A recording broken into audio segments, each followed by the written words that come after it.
Milano sí puede usar, sí puede ser usado para remanentes radiculares inferiores. En el tercer molar superior e inferior que está bien posicionado. En ese caso podemos utilizar el forceps que le dicen el universal, ¿ya? Que es el número 67. También se puede utilizar para superior e inferior el 79, que ahí lo vamos a ver en una imagen, que es como si fuese un pico del oro, ya, pero la posición es totalmente distinta. Después, bayoneta se usa también para desarmolar superiores, sí, pero depende cómo esté.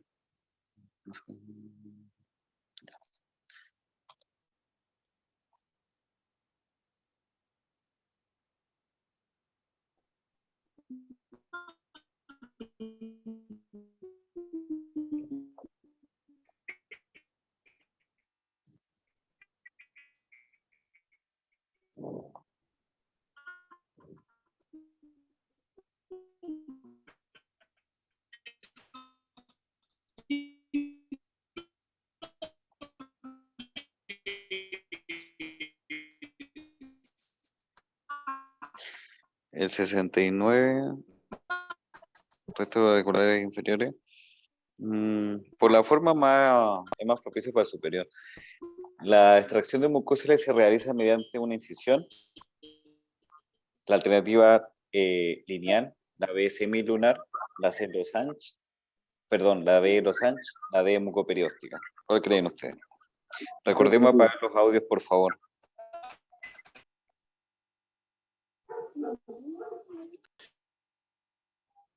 Eso.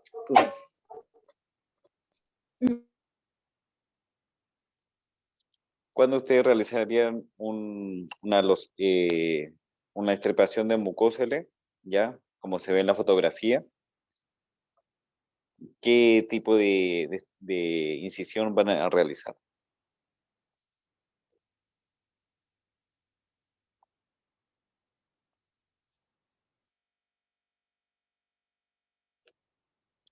Respondan sin temor para ver cómo están. La mayoría está entre la B y la C. Ya. Quiero que un mucócele, empecemos por eso. ¿Se acuerdan quiero que un mucócele? ¿O un mucocele?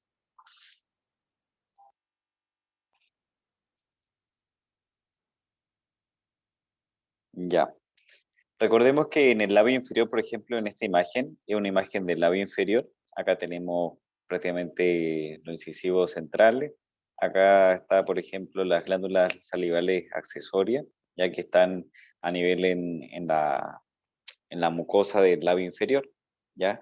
Si ustedes tiran su labio, ustedes van a encontrar que hay como unas pelotitas, ¿ya? Esas pelotitas son las glándulas salivales menores, que son accesorias, ¿ya? Que van a estar en todo el labio inferior. Muchas veces ese tipo de glándula nosotros lo podemos utilizar para hacer una biopsia, como por ejemplo para el síndrome de Sjögren, para descartar de repente otro tipo de enfermedad como amiloidosis, ya dependiendo de los tipos de biopsia.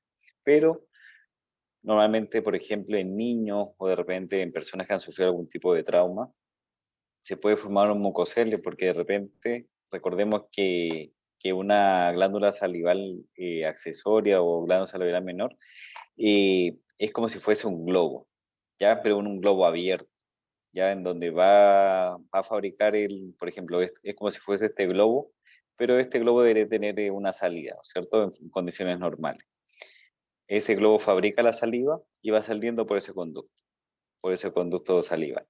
Entonces, cuando ese conducto sufre algún tipo de trauma, ¿qué quiere decir? Que de repente algún tipo el paciente de repente se mordió el labio o N cosas más que pueden pasar, se puede producir que ese conducto se puede tapar. Y si se tapa ese conducto, ¿qué va a pasar? Esta glándula continúa segregando saliva, porque esa es su función. Entonces, esta glándula va a empezar a crecer como si fuese un globito. Es como si ese globo que estaba abierto, nosotros lo empezamos a cerrar. Y si nosotros lo cerramos, el globo sigue creciendo y creciendo.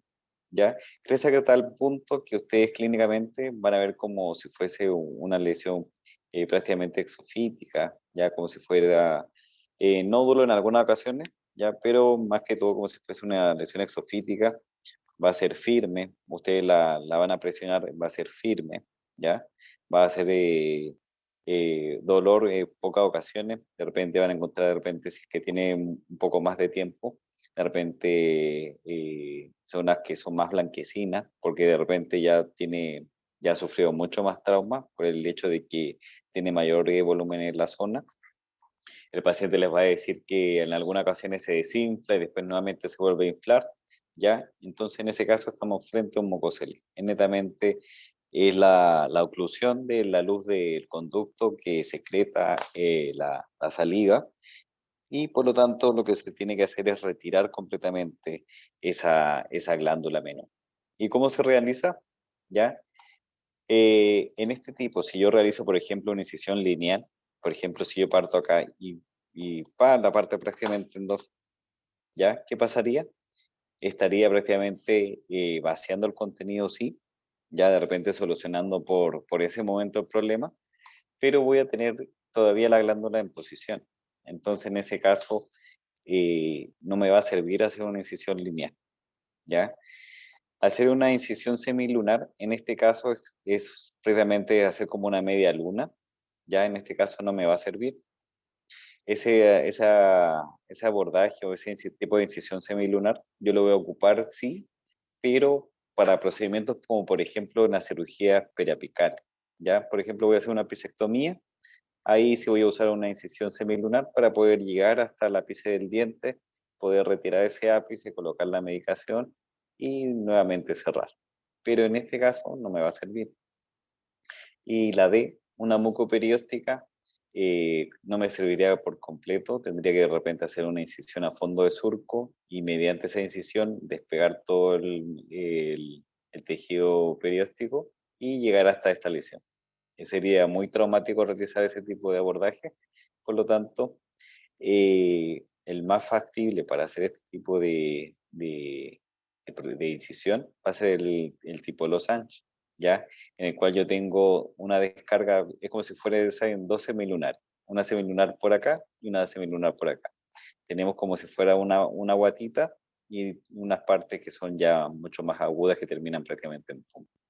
Entonces, ahí se logra retirar completamente la lesión, dependiendo de la ubicación también.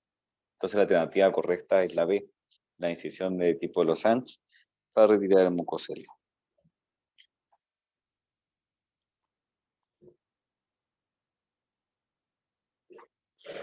Por ejemplo, yo acá tengo, por ejemplo, la lesión, y acá tengo la lesión.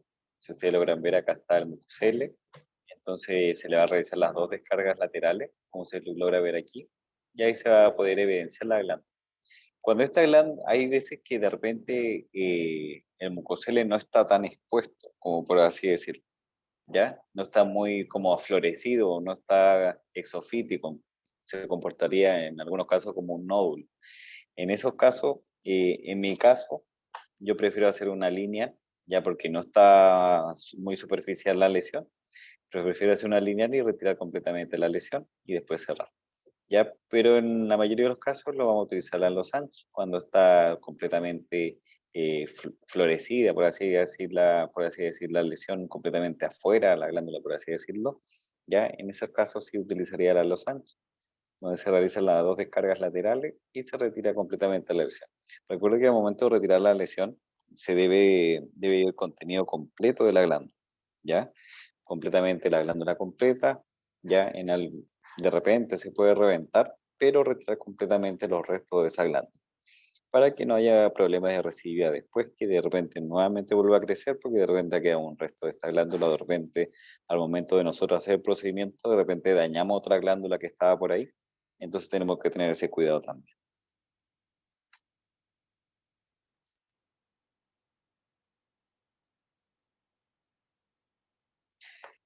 7. El abordaje quirúrgico de acuerdo a la técnica Cadwell-Loop, la trepanación ósea se da a nivel de la fosa, mirtiforme, mandibular, canina y cigomática. ¿Cuál creen ustedes?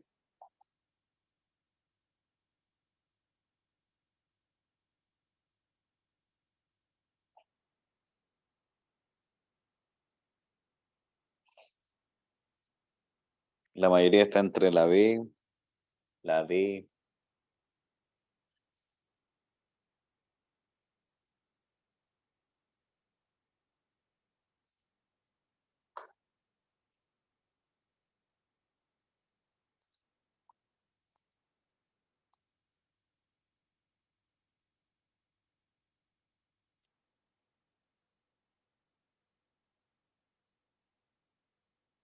La mayoría está entre la B y la D. Un abordaje Cadwell-Loop. Recordemos para qué utilizamos el abordaje Cadwell-Loop. ¿Se recuerdan para qué podríamos utilizarlo o a dónde llegaríamos con ese tipo de abordaje? Nosotros vamos a llegar al seno maxilar, ¿ya? Y recuerde que el seno maxilar se ubica en el hueso maxilar superior, ¿ya? En este caso, yo voy a llegar a ese seno maxilar, de repente para retirar un cuerpo extraño, o de repente estaba haciendo una exodoncia y de repente el fragmento radicular se fue a seno. Entonces, en esos casos, yo, si es que de repente por la misma lecho quirúrgico no puedo llegar, puedo llegar por esta técnica de la Cadwell. En este caso, nosotros vamos a ingresar ya a través del seno maxilar, pero ¿a qué nivel? En este caso sería a nivel de la pared anterior del seno.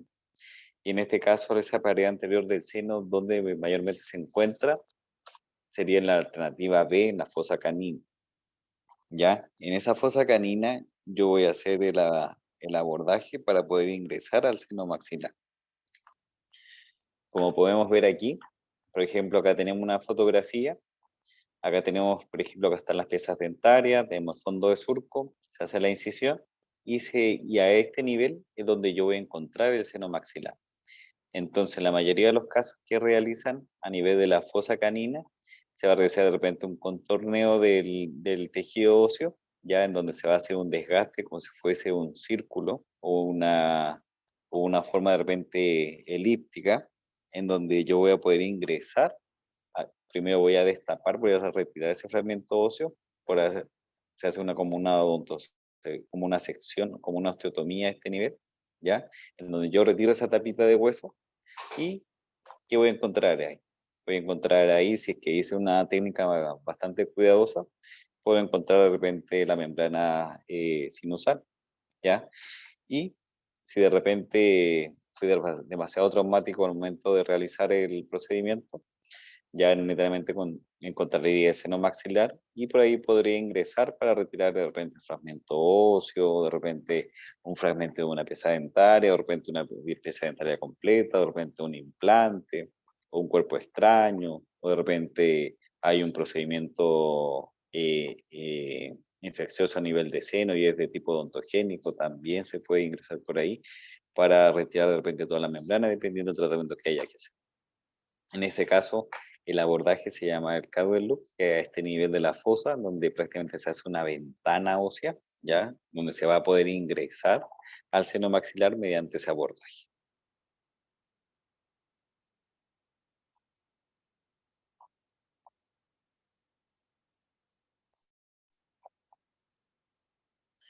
Nueve. ¿Cuál es la indicación para una fractura mandibular paracificiaria más una fractura de cóndilo contralateral?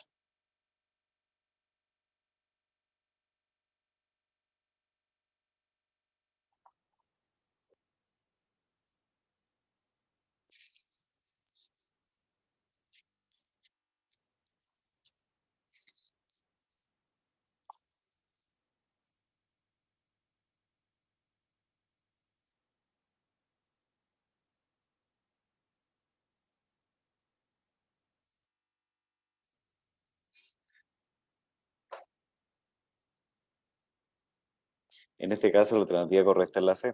Se va a hacer una reducción de la fractura, ya de la paracificiaria, donde se va a colocar las mini placas, y con el bloqueo intermaxilar por 15 días, en el caso de la fractura contralateral de cóndilo, va a depender del tipo de fractura que esté en el cóndilo. Recordemos que no todas las fracturas son de repente reducibles, pero sí la mayoría se tiende a reducir. Pero en este caso, eh, la reducción se hace con bloqueo intermaxilar, y en este caso por 15 días.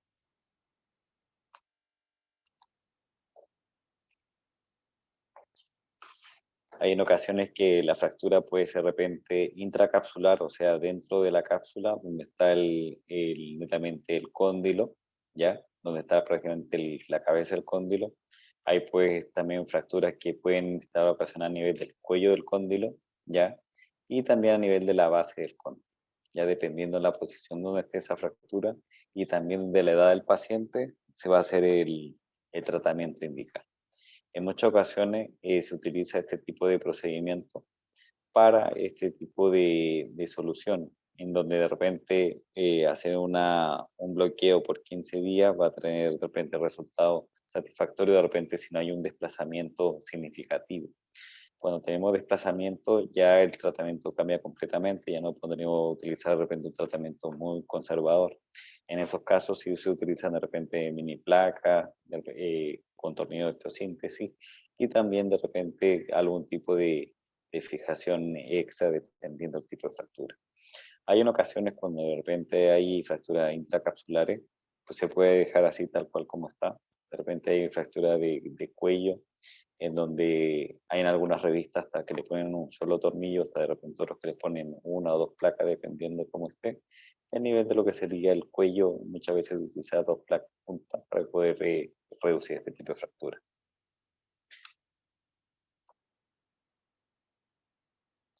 A nivel de mandíbula, ya mayormente se utilizan dos placas, ya porque son diferentes, va de acuerdo a los movimientos musculares que hay en la zona, movimiento de torsión y compresión que hay a este nivel. Por lo tanto, se utilizan dos placas, ya en la mayoría son dos placas con dos tornillos a ambos lados, como mínimo, para poder hacer este tipo de reducción a nivel parasinficiario, de repente simficial. Muchas veces se ayuda con este tipo de arco. Acá tenemos el arco de Eric, ya que se utiliza con alambre para poder fijar.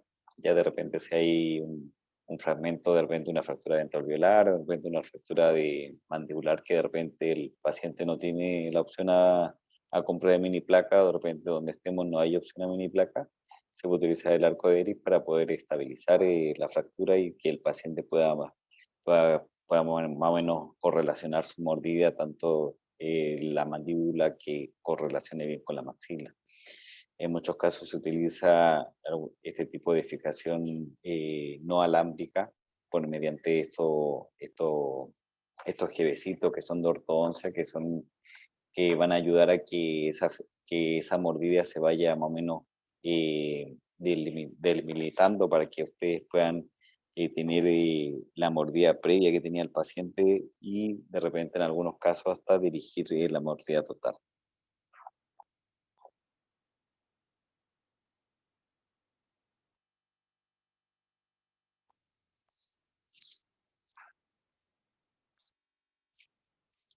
Para la liga intermaxilar.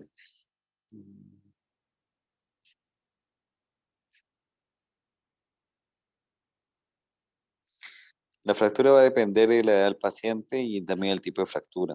Mayormente en pacientes pediátricos se le da, por ejemplo, movilización pronta cuando hay algún tipo de fractura condilar.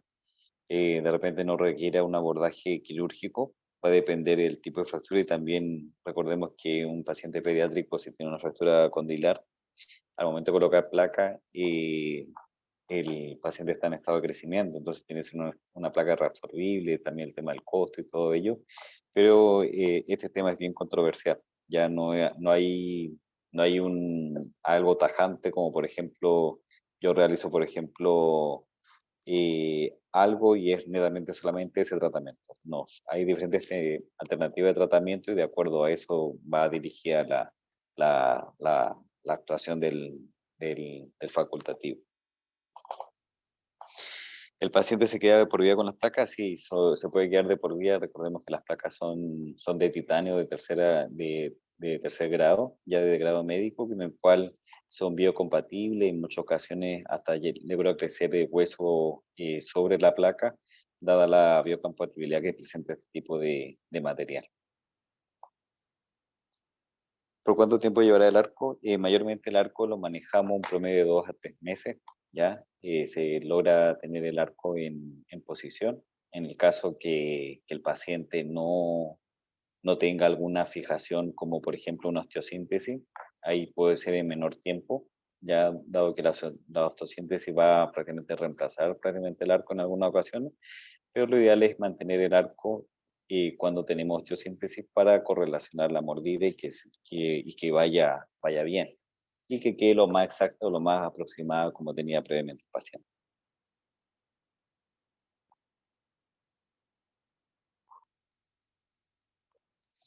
Placas normalmente colocamos, por ejemplo, a nivel de mandíbula. Recordemos que la mandíbula es bien inestable, ¿ya? El tema condilar va a depender a qué nivel está la fractura, ¿ya? En algunos casos puede colocarse tornillos, placas o dependiendo fijaciones intermaxilares, dependiendo la posición de la fractura. También en la edad del paciente, recordemos que el paciente es pediátrico o paciente adulto, va a depender también de ello la decisión final. A nivel de mandíbula, siempre se tiende a colocar placas, sobre todo a nivel de base por ejemplo, de cuerpo mandíbula, región sinficiaria, pared sinficiaria, de repente a nivel de rama mandibular. En todas esas ocasiones se puede colocar placa. La cantidad de placa va a depender de la posición y las líneas de torsión y, bueno, todos los abortantes que tiene la mandíbula. Hay abortantes donde los permite colocar de repente una sola placa, ya como por ejemplo en fractura de ángulo mandibular. En eso sí los permite colocar una sola placa, ya la, la, teo- la, la parte que los permite todo ello son las técnicas de Champi, en donde él hace una evaluación de las fracturas mandibulares y determina qué zonas nosotros podemos colocar placa y qué tipo de placa dependiendo las inserciones musculares y los movimientos que tenga la mandíbula. Todo ello va a depender de ello.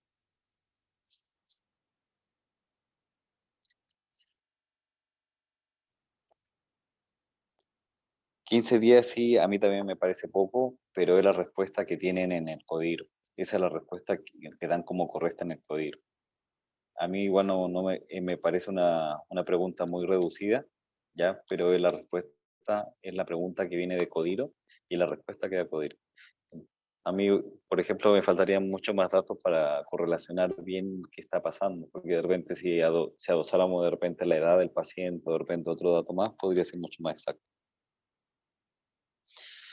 ¿Se puede hacer IBI? Sí, también. Sí, se podría hacer, pero va a depender del tipo de fractura, ¿ya? Las correlaciones IBI o alámbricas se utilizaban antiguamente cuando no teníamos mini placa ni otro tipo de dispositivo. Ya después llegaron los arcos de ERI y después sucesivamente otros aditamentos que hacían el proceso mucho más amigable y por lo tanto el paciente también sufría menos. Pero también va a depender en qué momento se va a realizar este proceso.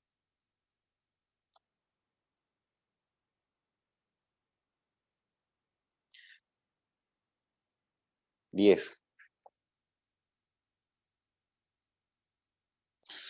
Respecto a la anestesia dental en odontología, aquella que se coloca en el espacio periodontal se denomina subperióstica, intraligamentosa, intraósea o intraseptal.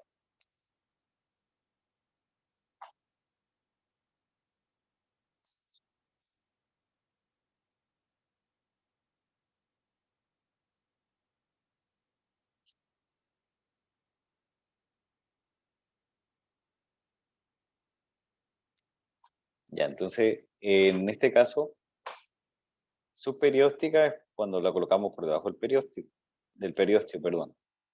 Intraósea es cuando va dentro del hueso, ¿ya? En algunas ocasiones se utiliza ese tipo de técnica a nivel mandibular, ¿ya? Pero se necesitan aditamentos extra para poder realizar esa técnica.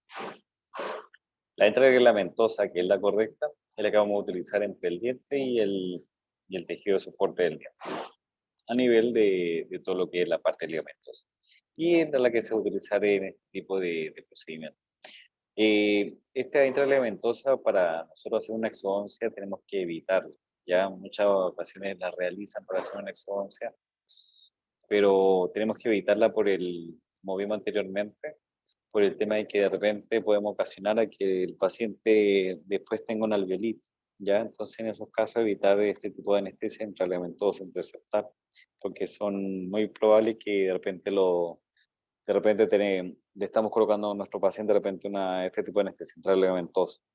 El paciente no tiene buenos hábitos de limpieza, de repente tiene 30 años y se le van agregando más factores que va haciendo más posible que podría ocurrir una alveolitis. Entonces tenemos que tener bastante en cuenta. 11. Los procesos infecciosos de los incisivos superiores pueden provocar: alternativa A, angina de Ludwig; alternativa B, sinusitis crónica; alternativa C, flemón del piso de la boca; alternativa D, trombosis de seno cavernoso.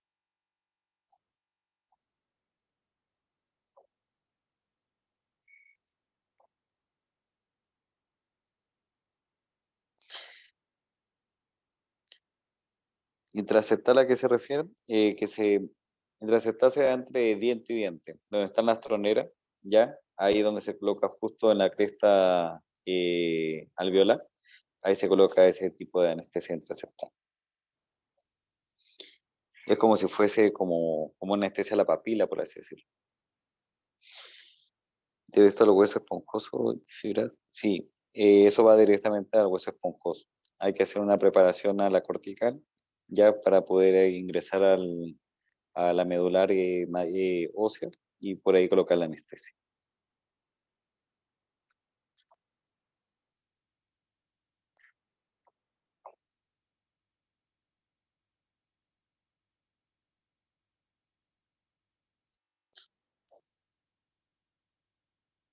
La mayoría dice B. Incisivo superior, recordemos la raíz del incisivo superior, ¿a dónde va?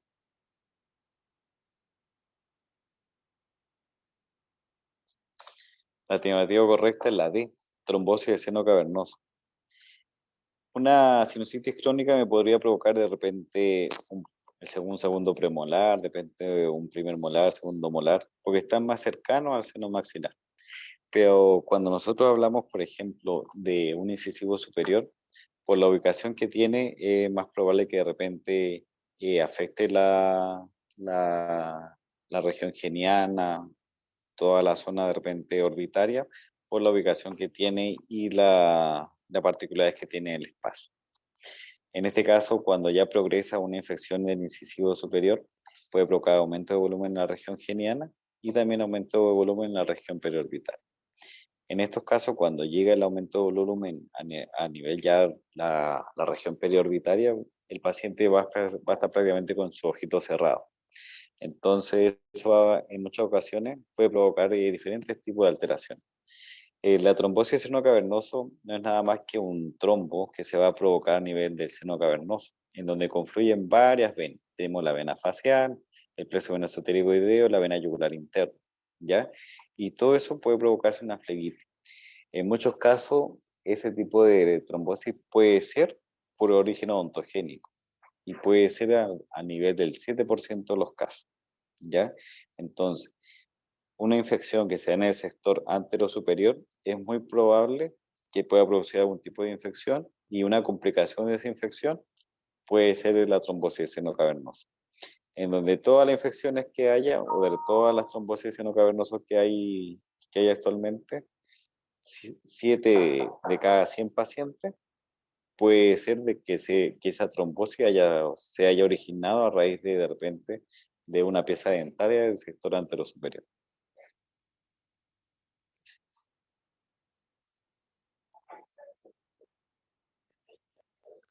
En un caso de hemorragia, no se puede controlar con maniobras locales, se debe realizar ligadura de la arteria. ¿De qué arteria ustedes ligarían para poder controlar de repente una hemorragia importante que se produzca en la cavidad bucal? Ligar de repente la carótida primitiva, de repente la carótida interna, la arteria facial, la carótida externa. ¿Cuál creen ustedes?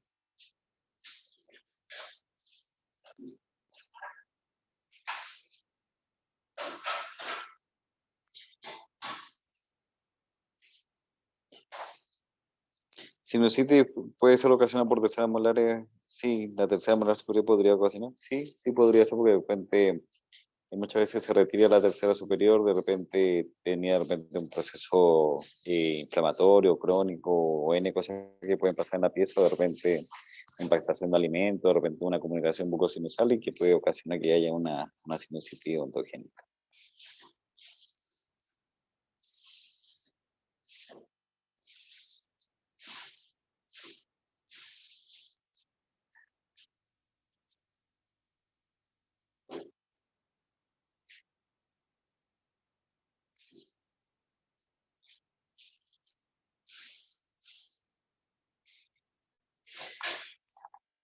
Igual esta pregunta, siempre cuando leamos las preguntas, tratemos de sacarle el mayor detalle posible. Porque hay veces que no nos entregan muchos datos, porque por ejemplo podría haber una hemorragia que de repente yo estoy haciendo un procedimiento en la región geniana, por ejemplo. Y ahí sí podría yo de repente ligar la arteria facial, ya porque justo pasa por esa zona. De repente estoy de repente haciendo un procedimiento de ese nivel y podría de repente ayudar. Entonces, tenemos que ver la pregunta en términos generales, donde más actuamos nosotros a nivel de boca. Entonces, a ese nivel, ¿qué arteria estaría más inmersa? La carótida externa. Recordemos que la carótida externa después termina en diferentes ramas, ¿ya? Que sería la maxilar interna, en donde hay un montón de ramas. Recordemos todas las ramas que tiene desde el primero hasta el tercer tramo, ¿ya? La rama meloidea, la bucal macetería, N ramas que da la carótida externa, ¿ya? La cual se divide en lo que sería la, okay, la sinusitis causa, es la causa, si la sinusitis causa la técnica de anestesia, no es poco probable. Entonces se divide como en la maxilar interna y lo que sería la temporal superficial, ¿ya? Entonces, en este caso, si hay algo que ya netamente no se puede contar con medios locales, de repente hay un quiste, de repente una lesión que era vascular, y entonces empieza a sangrar, a sangrar, a sangrar, y usted, a pesar que pongan de repente ácido tranexámico al paciente, de repente hemocolágeno, sutura, todo lo que tengan a la mano, no va a parar. En esos casos ya se recurre como última instancia, o sea, ya lo último, hacer la ligadura de lo que sería la carótida externa. Ya eso se hace a nivel de cuello y lo realiza el cabeza y cuello.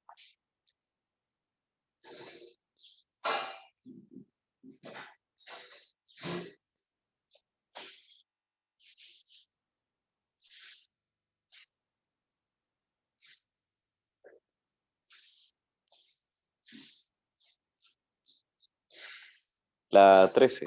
¿Qué nervio puede lesionarse de una fractura Lefort 2 provocada por parestesia de la región geniana? ¿Ya? Ahí tienen la imagen.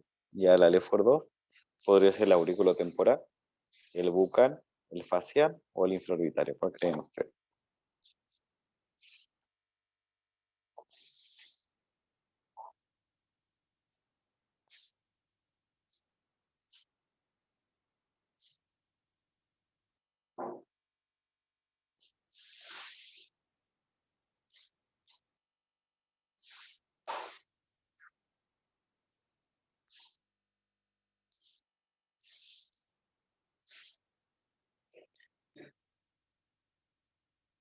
Están entre la B y la D, pero la mayoría piensa la D, ¿lo cierto?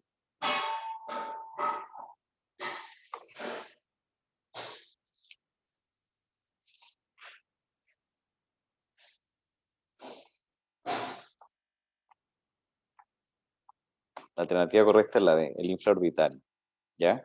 Recordemos que esta es la fractura de Lefort 2, acá vamos a verla mejor, ¿ya?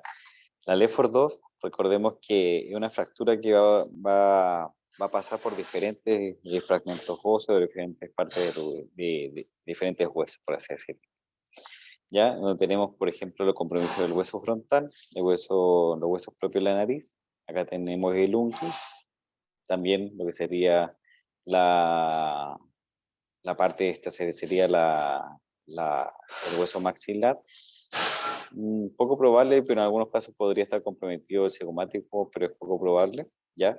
Y Cuando ya va descendiendo esta fractura, pueden en muchos casos tener compromiso con el nervio infraorbitario a través del agujero infraorbitario, ¿ya? Acá podemos ver el agujero infraorbitario que en muchos casos podría estar comprometida la fractura a ese nivel, ¿ya? Cuando hay movilización recordemos que esta fractura hace que todo este segmento se pueda mover, ¿ya? Y al moverse todo ese fragmento, de repente ese movimiento, y si está en relación a este conducto infraorbitario, puede traer de repente algún tipo de compresión del nervio infraorbitario, de repente algún tipo de laceración de ese nervio, ocasionando una parestesia simple. Entonces, este tipo de fractura compromete el hueso frontal, hueso propio de la nariz, el unguis, el maxilar superior, y por la parte de atrás y media ya puede llegar hasta el esfenoide. Recordemos que acá están, ¿qué hueso estaría por acá? ¿Qué parte del esfenoide? ¿Mm? ¿Qué parte está la?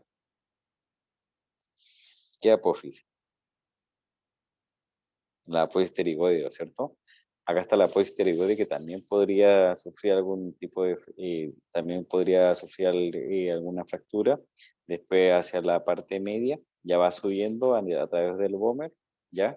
Y llega nuevamente a lo que sería la sutura frontonasal o de repente la unión entre el hueso frontal y los huesos propios de la nariz, en donde ya hay completamente la separación de estos fragmentos.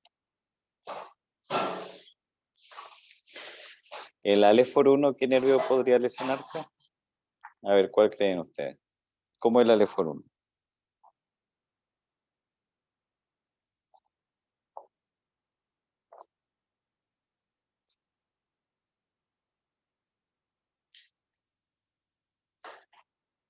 ¿Cómo creen ustedes que se podría lesionar?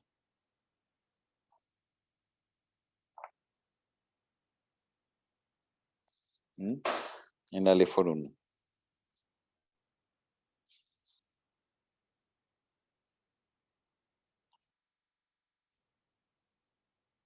Maxilar superior, rama del facial.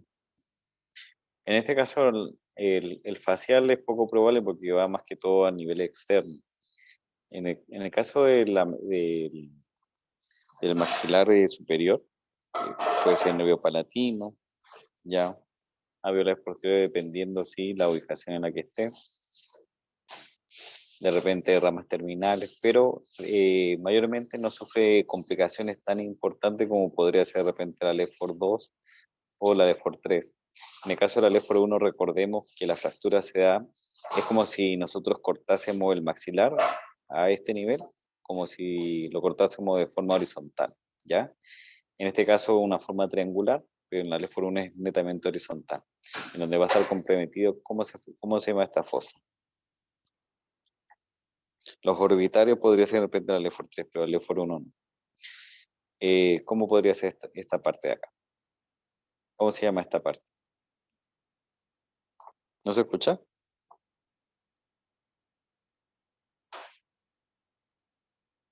Ya, Escucha bien, doctor. ya. ¿Cómo se llama esta parte de aquí?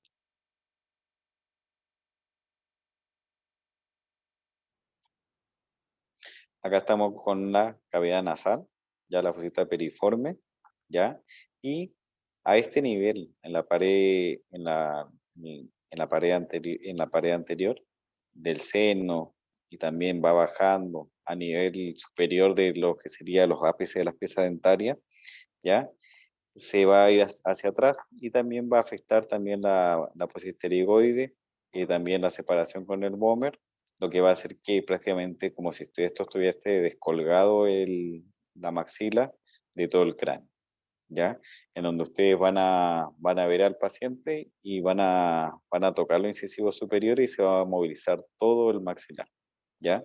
Pero no se va a movilizar la nariz ni la porción cigomática, ¿ya? Por lo tanto, en este caso, las afectaciones nerviosas pueden ser menos, pero podría afectarse de repente el nasopalatino o de repente otras ramas terminales, pero no siendo tan importantes, dado que las repercusiones generales no es tan evidente como de repente una LEFOR 2 con el nasopalatino o una LEFOR 3 que ya puede comprometer otras zonas que son mucho más importantes.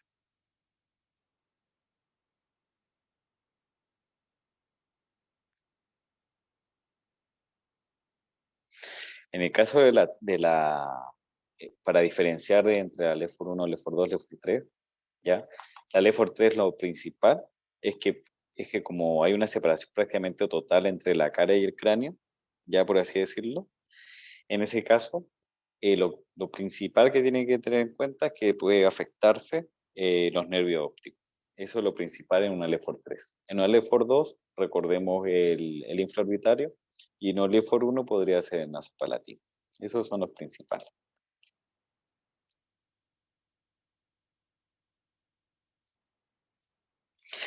14G es una pinza para sutura. Las hemostáticas, las dientes de ratón, la quirúrgica o el portaguja.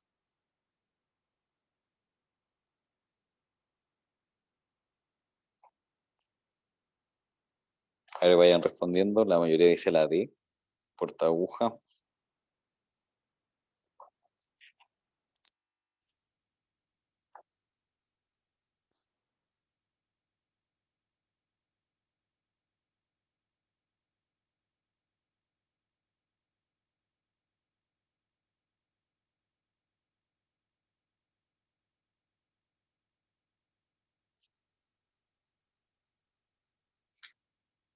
En la 3, nervio óptico.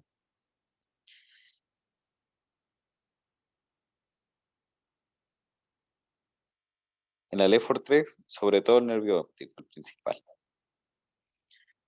Es una pinza de sutura, ¿cuál creen ustedes? La mayoría dice la D. Exactamente, el portaaguja, bueno, es una pregunta general, y dentro de esta pregunta general podemos también tener específica. ¿Un diente ratón yo lo puedo utilizar en la sutura? Sí. Una hemostática me puede ayudar, sí, pero no es lo ideal. Una quirúrgica es un nombre muy general, pueden ser N cantidades de pinzas quirúrgicas, pero una mucho más específica, un portaaguja. Con un portaaguja yo sí puedo suturar y es mi instrumento principal. El diente ratón sería mi instrumento secundario. Entonces mi instrumento principal sería el portaaguja.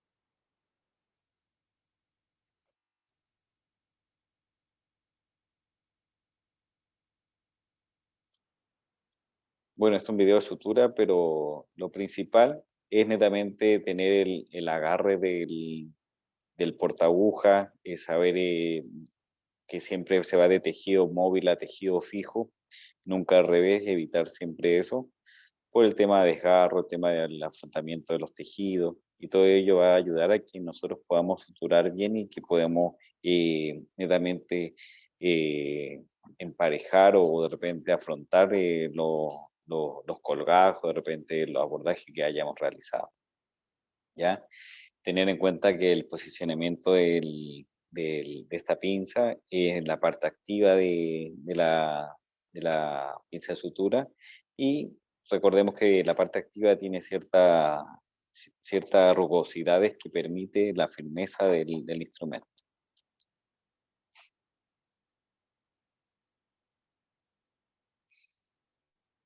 ¿Cuál es la indicación para un paciente diabético con 170 miligramos de decilitro de glicemia, con absceso mentoniano, con resto radicular en la zona de premolares? A. Realizar una exodoncia de forma inmediata. B. Evaluar el estado general y tomar 2 gramos de amoxicilina antes de la exodoncia. La B. Tomar 1 gramo de amoxicilina durante una semana y recién realizar la exodoncia. O la D. Una inyección de corticoide de liberación prolongada para disminuir la inflamación. ¿Cuál creen ustedes que realizarían?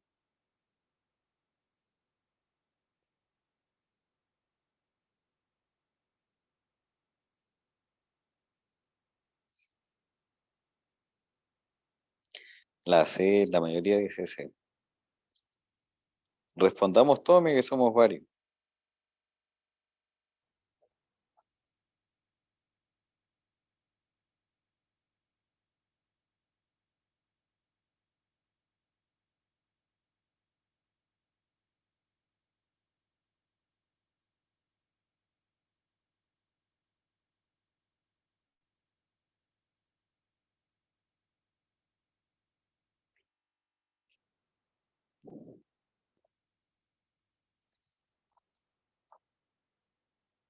Ya, ¿cuál creen ustedes?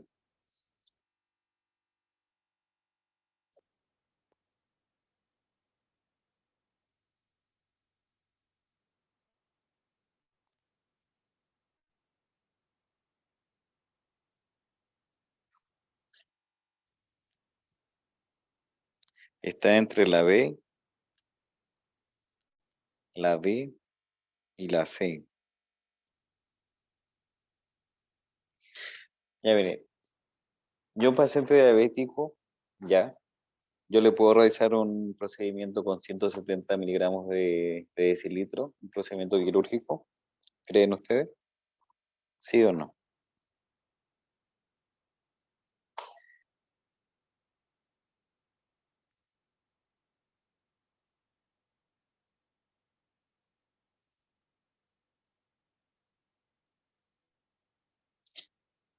Ya. Un paciente diabético, yo le puedo realizar un procedimiento quirúrgico teniendo 170 miligramos de decilitro de glicemia. La mayoría dice que no. ¿Y por qué respondieron la C, la A, la B, que diga? Si eso dice, se evalúa y ya se hace la exodoncia. Ya, mira. Un paciente diabético, recordemos que hay tres tipos de diabetes, ¿ya? Mayormente el principal el tipo uno que es insulina dependiente, el tipo 2 y el tipo 3 que podría ser medicamentoso, farmacológico, N cosas más, ¿ya? Pero principalmente grupo uno grupo 2 que sería el tipo uno tipo 2, ¿ya? En donde la mayoría de los casos el insulino dependiente, ya saben que va a tener insulina, que se va a inyectar de forma subcutánea, muchas veces alrededor del abdomen, y el tipo 2 que el medicamento principal que se utiliza es la metformina de 850 miligramos, ¿ya? Si yo, por ejemplo, tengo un paciente que es diabético y me viene con este problema, que tiene de repente un absceso mentoniano, tiene problemas con restos radiculares en la zona premolares, entonces, si me viene con esa glicemia, ¿yo voy a realizar ese procedimiento? Sí, ¿ya? Yo sí puedo realizar ese procedimiento que con el paciente que tiene esa glicemia de 170 miligramos por decilitro, ¿ya? Lo ideal, si es que el paciente no está controlado, yo lo que podría hacer es mandarle de repente una hemoglobina glicosilada para ver cómo ha estado todo este último tiempo, ¿ya?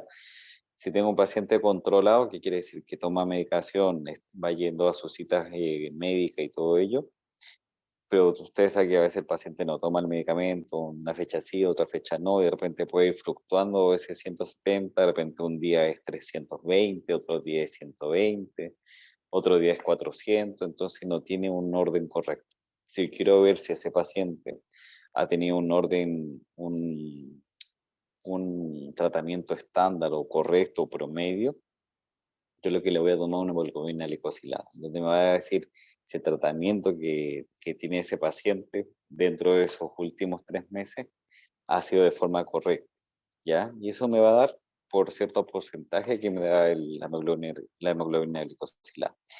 En cuantificaciones menores al 6%, vamos a tener que este tipo de pacientes están muy bien, ¿ya?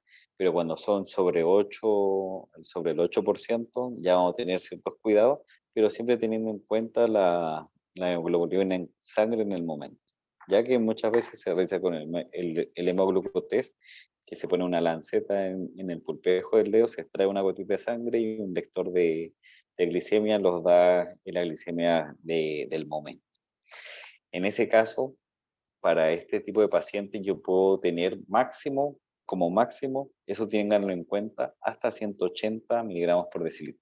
Si tiene 190, no le hago el procedimiento. Lo mando con interconsulta a su médico de cabecera, al endocrino o dependiendo de si esté atendiendo. Y ellos nuevamente lo vuelven a revisar, dan el pase y ya se puede realizar el procedimiento. Pero como máximo tiene que ser hasta 180. Si tiene 190, 200, no se suspende el procedimiento porque es un procedimiento electivo y se procede a derivar al paciente. Pero si tiene menor a 180, ya nosotros podemos realizar el procedimiento sin problema. Y en ese caso tenemos que darle por lo menos 2 gramos de amoxicilina previo al procedimiento, ya por lo menos una hora antes. Por lo tanto, la alternativa correcta es la C. Se evalúa el estado general del paciente, vemos si es que de repente reciban medicación previa, si no recibe medicación previa, cómo ha estado sus índices, qué síntomas han tenido, ver procedimientos anteriores que se han realizado, si ha tenido complicaciones, todo eso tenemos que realizar en esa evaluación. Y como profiláctico, en este caso, amoxicilina de 2 gramos, si de repente el paciente es de repente, supongamos, alérgico al beta-lactámico o a las penicilinas, en ese caso podríamos suplirlo con clindamicina de 600 miligramos. Claro, la profilaxis antibiótica sería en este caso con la amoxicilina. Y eso es por lo menos 1 hora antes del procedimiento, ya para evitarle la diseminación de la infección que puede estar produciéndose aquí. ¿Ya?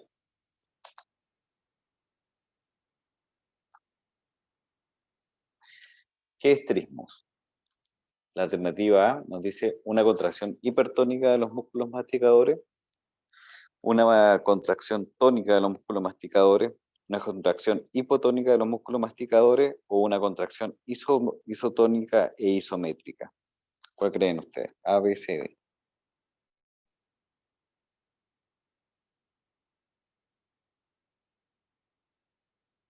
La siguiente toma sería a las 8 horas. Acitromicina prefiero no dar. Siempre tenemos que ver medicamentos. La mayoría de ustedes, por ejemplo, ustedes van a las revistas científicas o las revisiones sistemáticas, siempre van a recomendar las penicilinas. ¿Ya? Las penicilinas siempre van a ser muy recomendadas para tratamientos profilácticos y también para procesos infecciosos, seguido de ellos también de la clindamicina. ¿Ya? Después ya hay otros medicamentos dependiendo de repente algún antecedente del paciente, o a un RAM que haya tenido previamente, N cosas que se pueden dar en el camino, pero en ese caso lo ideal es siempre partir con una penicilina. Y dentro de las penicilinas, recordemos que tenemos la amoxicilina, que sería de uso común y rutinario, y en el caso de amoxicilinas mejoradas, con el caso de la asociación con ácido clavulánico. ¿Ya? Clindamicina de 600 viene de forma eh, parenteral, ya que sea de forma endovenosa, y de 300 miligramos en cápsula de forma enteral, que la puede tomar. Pero lo ideal sería para una profilaxis de 600. La amoxicilina por 5 o 7 días. En el caso de infecciones leves, le podemos dar 5 días dependiendo de la evolución, de moderadas de repente 7 días y ya severa hasta 14 días.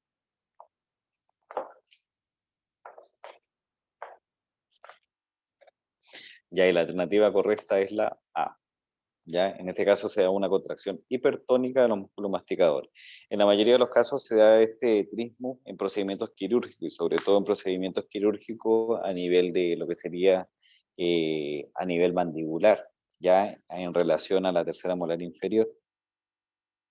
¿En paciente diabético no controlado? Sí. En paciente diabético no controlado, en ese caso, tenemos que evaluar cómo ha ido los antecedentes que tiene el paciente, los síntomas que ha tenido.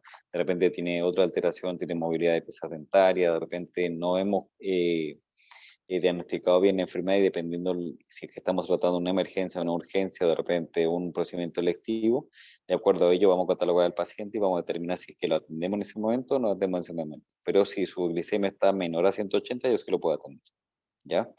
Pero si no está dentro de repente está justo en 180, de repente tiene antecedentes importantes, de repente una persona de tercera edad, ya vemos que tiene de repente heridas que no cicatrizan y N cosas más, y estamos frente a un tratamiento electivo, en ese caso lo derivamos con interconsulta del endocrinólogo para que pueda darle un control, o si no, nosotros mismos también podemos darle una hemoglobina glicosilada para descartar complicaciones futuras que puedan haber.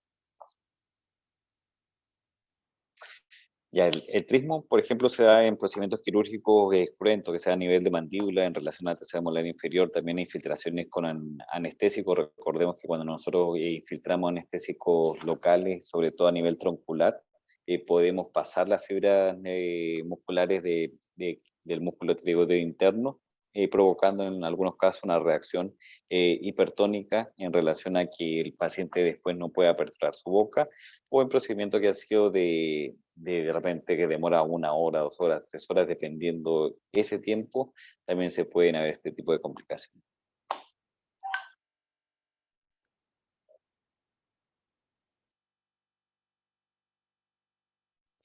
¿Cuál es la localización más frecuente de los supernumerarios? Bueno, ya está con la respuesta.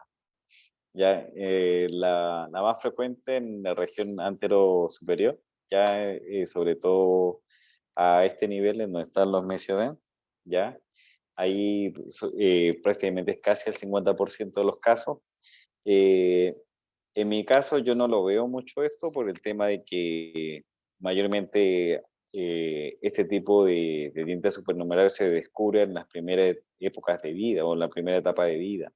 Entonces, mayormente los odontopediatras tienen el control de esta parte. En mi caso, yo veo más que todo a nivel de premolares, que cuando son supernumerarios. Yo también en mayor frecuencia, pero también a este nivel. Pero la mayoría de los casos que veo yo son a nivel de premolares. Pero la sumatoria total, sumando todas las etapas de vida, donde mayormente se da en la región anterosuperior, como los mencioné.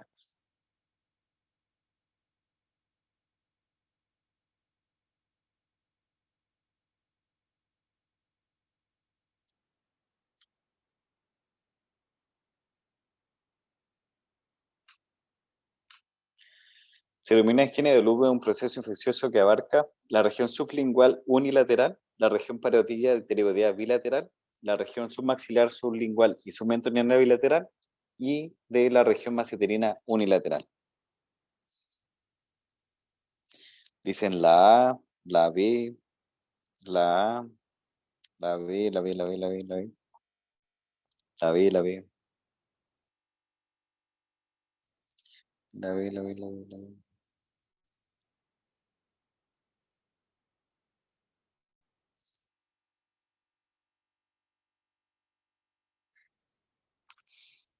Ya la mayoría está muy bien, ¿ya? La respuesta correcta es la B. La región submaxilar, ¿ya? O submandibular, ¿ya? Sublingual y submentoniana. Sí o sí tiene que ser de forma bilateral. Si es unilateral, no estamos frente a una angina de Blum. Simplemente está un proceso que de repente un absceso submaxilar y con sublingual. Pero sí o sí tiene que ser bilateral. Si no está bilateral, ya este nombre ya no va, ¿ya? Por lo tanto, son 6 espacios, son tres bilaterales, ¿ya? En total son 6. Tanto el submaxilar, ¿ya?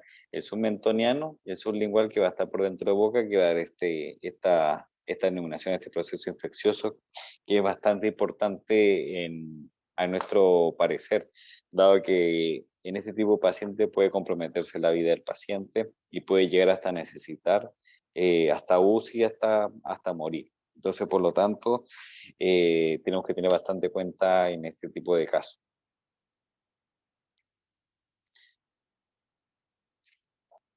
¿En qué caso se contraindica una exodoncia de pieza dentaria? En la presencia de hemangiomas centrales, en pacientes embarazadas, infección odontogénica aguda o en pacientes hipertensos controlados. ¿En qué caso usted no realizaría una exodoncia?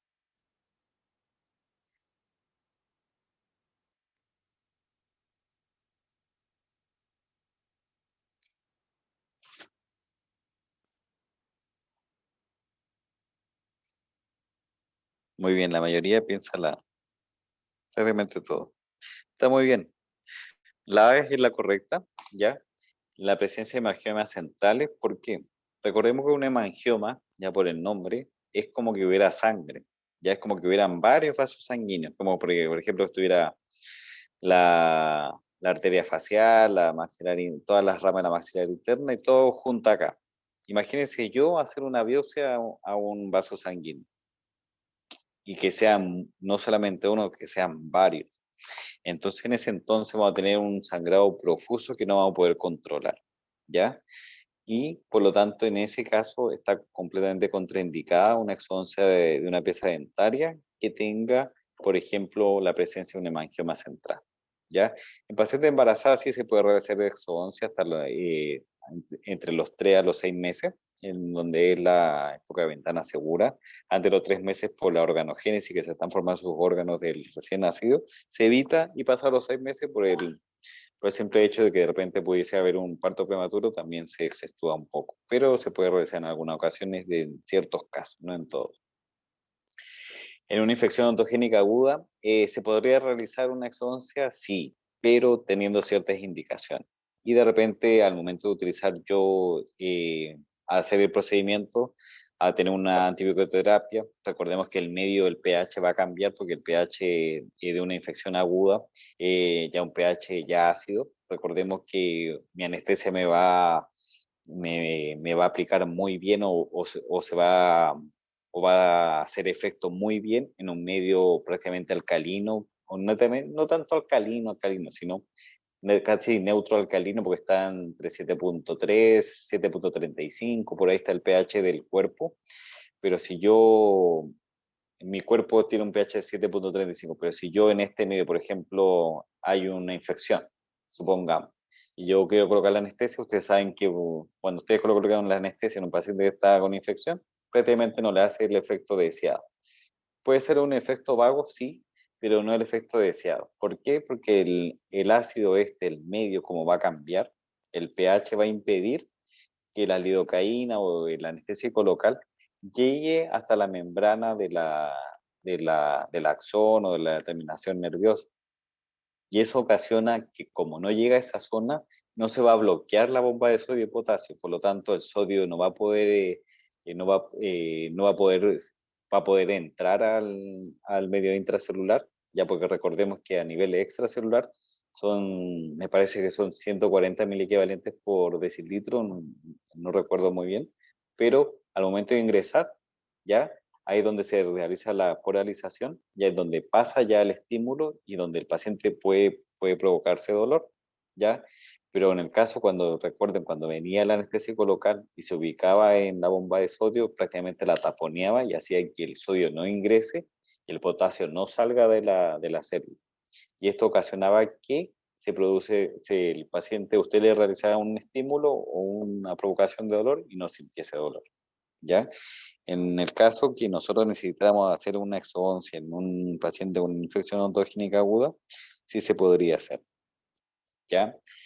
Pero cambiando el medio. Si el medio está ácido, yo le puedo colocar un buffer o un tapón, ¿ya? Que puede ser de repente bicarbonato de sodio, ¿ya? Que viene en presentación en ampolla.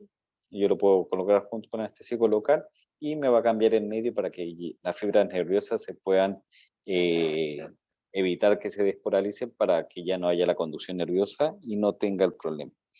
¿Cuál es el tratamiento del hemangioma? Ya, eh, recuerden como está acá el tema de los vasos sanguíneos, hay un vaso sanguíneo principal que va a nutrir ese hemangioma, ¿ya? Es como que son varias ramas, pero hay una rama principal que está nutriendo todo ese árbol. Entonces yo tengo que ir a atacar esa rama, por así decirlo. Entonces hay ciertos procedimientos intervencionistas, ya que se realizan como una, es como prácticamente como cerrar la arteria o la vena que esté ahí. Prácticamente el radiólogo intervencionista va por dentro de la arteria y lo que va a hacer va a obliterar ese vaso, ocasionando que la perfusión sanguínea ya no llegue en la misma cantidad a esta lesión. Y esa lesión, por lo tanto, va a perder vascularidad. Y al perder vascularidad ya se puede hacer algún tipo de procedimiento para retirar completamente la lesión, ¿ya? O también lesiones ablativas o eh, también con ayuda de algún tipo de medicamentos que ayudan a disminuir la angiogénesis que hay en ese lugar.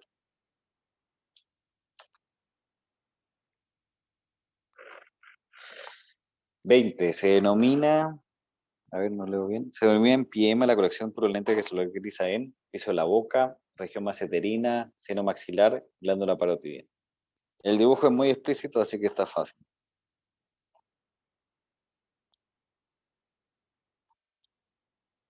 Claro, la C, en el seno maxilar. Ya en el seno maxilar, cuando hay calefacción purulenta, ya se llamaría empiema.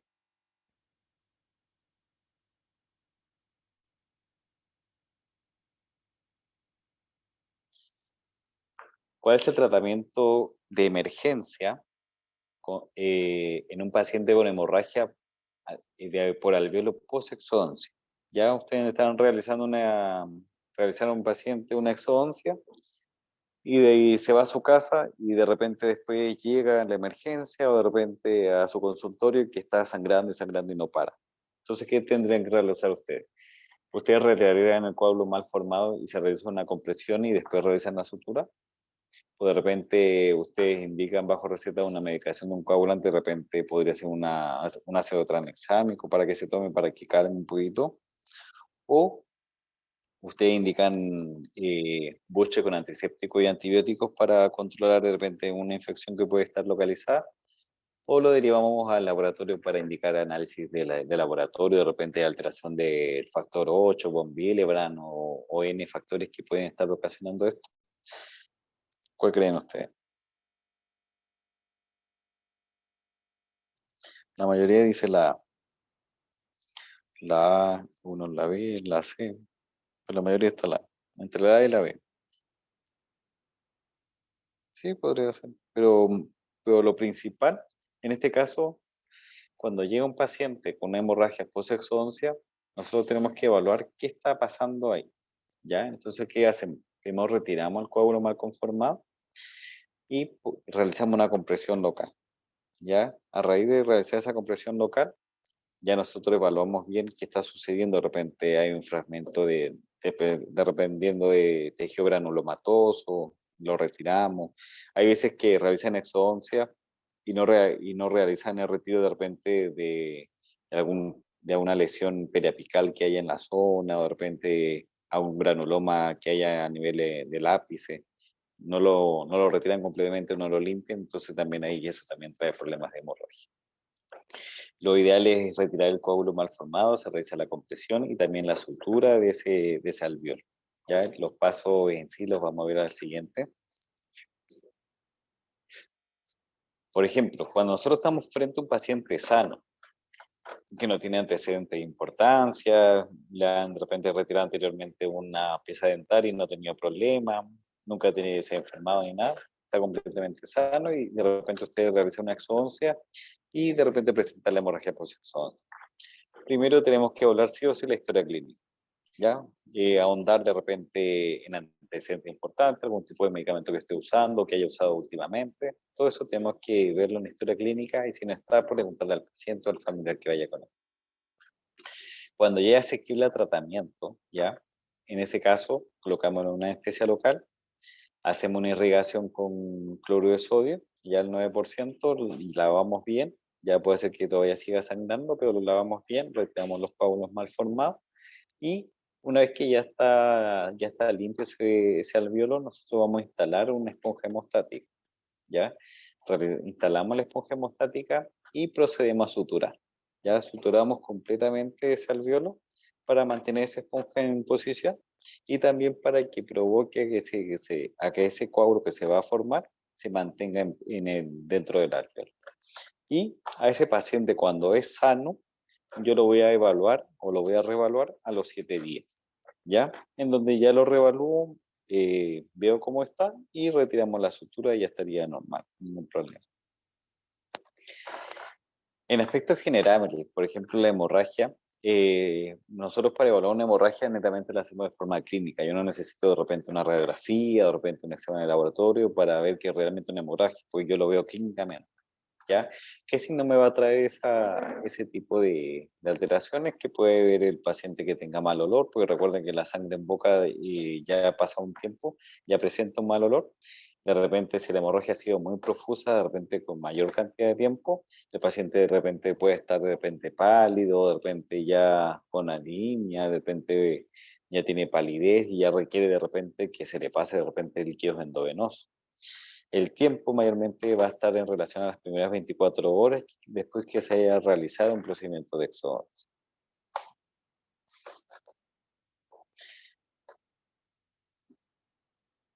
En muchos casos, estos cuadros se dan porque de repente nosotros no fuimos muy juiciosos al momento de revisar la historia clínica o de repente no preguntamos muchos detalles a profundidad. Muchas veces eso se da en las prácticas privadas en donde de repente la historia es muy superficial, de repente no es muy profunda, en un ámbito hospitalario es completamente distinto, por así decirlo, en donde ya la información que tenemos es mucho más rica en tema de datos, de antecedentes, porque tenemos algo palpable, pero en muchos casos el paciente dice, no, me quiero retirar la pieza, no, sí, todo bien, y de repente omiten cierta información, pero hay casos que no se pueden omitir información. Entonces, ahí tenemos que nosotros investigar de repente el uso anticoagulante, algún medicamento que utilice muy rutinariamente. Recordemos que hay medicamentos que se utilizan muy rutinariamente y que pueden ocasionar que el paciente sangre más de lo normal. De repente no profusamente, pero si sangra poquito, de repente puede hacer que sangre un poquito más por el uso de algunos medicamentos, como en el caso de algunos países.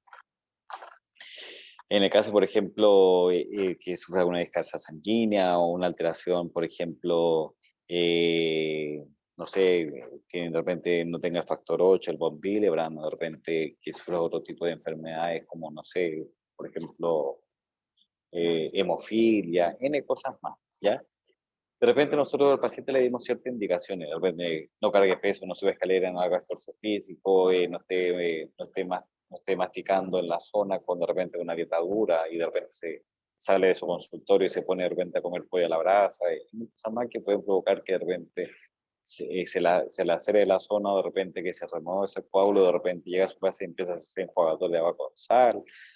Por no seguir indicaciones también puede ser que se produzca este tipo de hemorragia. Y que el tratamiento de repente fue inoportuno, de repente demoramos mucho y el paciente ya llegue de repente hasta un shock hipovolémico en donde de repente necesite ya asistencia médica de emergencia, ¿ya? En el caso que ya pierden mucho volumen sanguíneo, ya necesitan reponerse con algún tipo de sustitutorio del mismo.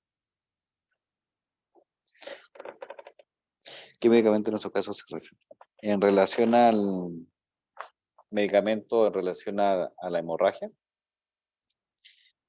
en relación a la hemorragia, con estos medios locales se puede paliar, de repente no necesitando algún tipo de medicación. Pues si tenemos de repente una hemorragia leve, algo que está así que de repente no necesita de repente un procedimiento quirúrgico, se puede dar medicación, como puede ser el ácido tranexámico. Recuerde que viene en presentación en tableta y en presentación de ampolla.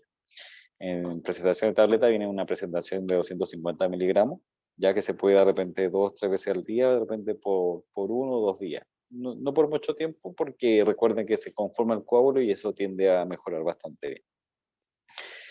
Pero si tenemos de repente, por ejemplo, un paciente que ha sufrido de repente un sangrado muy profuso y todo ello, entonces ya necesitamos ya nosotros entrar a intervenir, ya retiramos el coágulo, vemos que haya algo que esté ocasionando ello y colocamos la esponja hemostática, que eso va a ayudar un montón, ¿ya?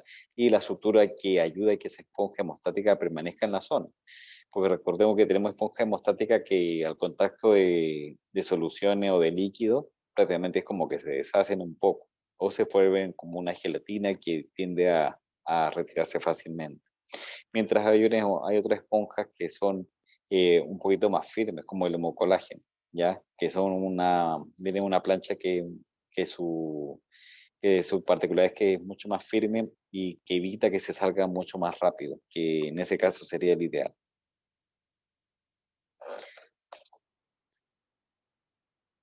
Los factores predisponentes a que se pueda producir una hemorragia es de repente una enfermedad previa. Por ejemplo, patologías de base que tengan alteración con la hemostasia. De repente el paciente sufre alguna alteración digestiva que de repente no absorbe los cofactores para la coagulación. Recuerden, para cascar la coagulación los factores. O que de repente haya tenido un antecedente y no haya dicho ya, o medicamentos que utilice como anticoagulante oral, como la warfarina, o de repente antiagregante plaquetario como el ácido acetilsalicílico, más conocido como la aspirina.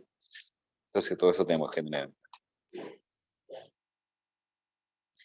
¿Qué signos va a presentar el paciente? Bueno, el paciente va a presentar el sangrado del alveolo, va a presentar, el paciente le va a decir, tengo un sabor a sangre en la boca, porque va a ser evidente, y el mal olor que va a presentar. El tratamiento de una hemorragia de post-exodoncia, recordemos que en muchos casos que, por ejemplo, si el paciente tiene enfermedad de von Willebrand, hemofilia o trombocitopenia, si nosotros queremos mejorar que el paciente no sangre teniendo esos antecedentes, no vamos a lograr nada.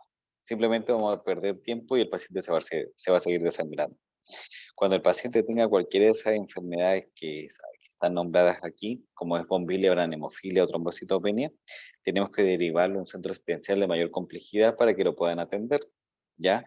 En ese caso, por ejemplo, si tengo un paciente que de repente no le consulté bien y de repente tenía trombocitopenia, o de repente era hemofílico, o de repente no sabía y tenía la enfermedad de von Willebrand, que le falta el factor 8, entonces en ese caso lo que yo tengo que hacer es colocar una gasa ya en la zona, se comprime y se deriva al paciente a un centro asistencial para que lo puedan tratar.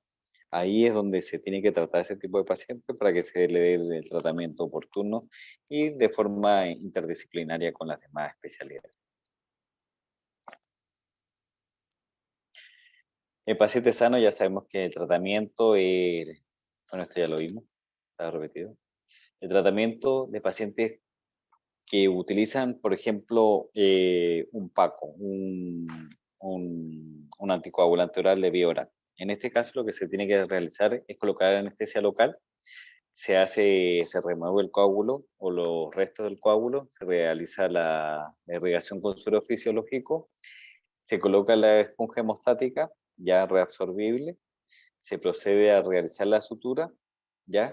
Pero en este caso, a diferencia de un paciente sano, la única diferencia es que en este caso yo lo voy a reevaluar a las 48 horas, no lo voy a citar hasta los 7 días, que es la diferencia con el paciente sano. En este caso yo reevalúo al paciente a las 48 horas para ver cómo está el proceso de cicatrización. Si está todo normal, ningún problema. Y después a los 7 días ya retiramos los puntos. ¿Cuáles son los indicadores de éxito y fracaso de mi procedimiento? ¿Se ha ido bien o ha ido mal? Es que primero haya ausencia de sangrado, ya que el paciente no esté sangrando y tampoco que la zona se haya infectado, ¿ya? Y segundo, si yo creo que está fracasando es porque netamente, pese a lo que yo lo realicé, sigue sangrando el paciente y de repente ya se me va a producir un alveolito, de repente una infección a ese alveolo, en donde ya sería una complicación y sería un fracaso el procedimiento. ¿Qué recomendaciones? Bueno, el diagnóstico netamente clínico es totalmente evidente, ver al paciente, no necesito de repente una radiografía, una tomografía para descartar, ya, por lo tanto el diagnóstico va a ser netamente clínico, ya, la evaluación va a depender de qué yo voy a encontrar en la historia clínica, tenemos que profundizar en pacientes que tengan antecedentes de hemofilia, von Willebrand y trombocitopenia. Y en el caso, por ejemplo, hay un estudio, por ejemplo, en la mayoría de los casos que el paciente consume warfarina, que es un anticoagulante oral, se le hace una suspensión de la warfarina, por ejemplo, un día o 2 días previo al procedimiento y después nuevamente se reanuda el consumo de warfarina. Pero hay algunos estudios que indican que realizar ese procedimiento de suspensión de warfarina agrava de repente el cuadro de fondo que tenga el paciente. Por lo tanto, deciden no suspenderlo. Entonces, en este caso, realizan un estudio en el cual tienen 150 procedimientos de exodoncia en pacientes que consumen un tipo de anticoagulante oral, ¿ya? Pero en este caso no suspenden el anticoagulante oral, ¿ya? Y lo que hacen es colocarle una esponja hemostática durante el procedimiento, colocarle la sutura, hacerle la evaluación a las 48 horas y a los 7 días, y con todo ese protocolo a ellos le ha ido bien, ¿ya? Ninguno ha tenido un problema de sangrado postoperatorio. Y teniendo en cuenta de que no se ha producido el retiro del anticoagulante oral, que sucede en la mayoría de los casos, que toman warfarina, lo suspenden por 2 o 3 días dependiendo del procedimiento y después nuevamente lo reanudan dependiendo de las indicaciones que da su hematólogo. ¿Ya? Esas suspensiones netamente se tienen que hacer con el hematólogo, no las pueden hacer ustedes. La medicación, bueno, tenemos que tener en cuenta la medicación que utilizan los pacientes, tenemos anticoagulante con heparina, de bajo peso molecular, diferentes casos, tenemos que ver el tema de la cicatrización del alveolo y el procedimiento, ya sabemos nosotros que es colocar la anestesia, remover los trocitos de coágulo que hayan quedado, irrigarlo, colocar la esponja hemostática, suturarlo y evaluarlo a los 7 días si un paciente sano y a las 48 horas si un paciente con antecedente o que consume algún tipo de anticoagulante oral como la warfarina.